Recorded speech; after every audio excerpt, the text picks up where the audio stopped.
Once upon a time, there was only one line from the street that was wired into your home. It was the phone line, and, not surprisingly, it enabled your landline phone service. Then came TV. An antenna picked up UHF and VHF signals transmitted from TV towers and sent it to the individual television set. That worked well for a time, but people wanted more. They wanted hundreds of channels and better picture quality. Cable TV was born, and with it, a second wire into your home. People by the millions plugged in and fell in love with cable. Things were simple.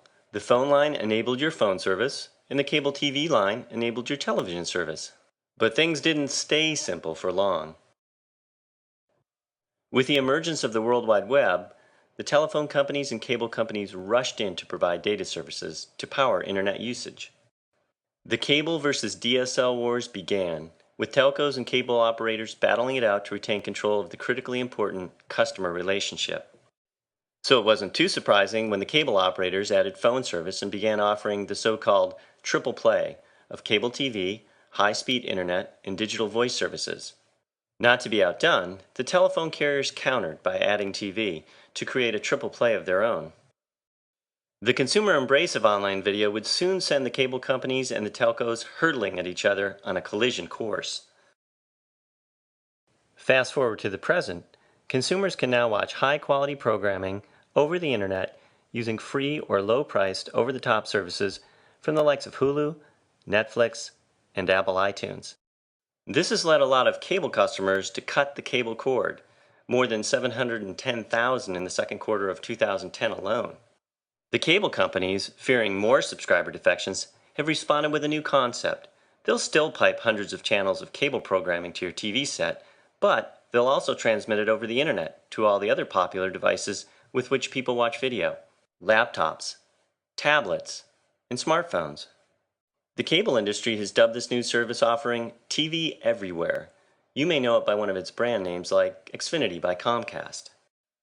But nothing comes for free. To enjoy TV Everywhere, you will still need to subscribe to a participating cable service and be authenticated on each of your devices.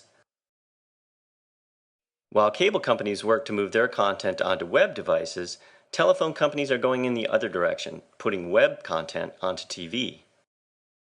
Why? Because the traditional phone business is in decline, as consumers switch their phone service to cable offerings or, worse yet, cancel their landline accounts and use their mobile phones as their primary phones.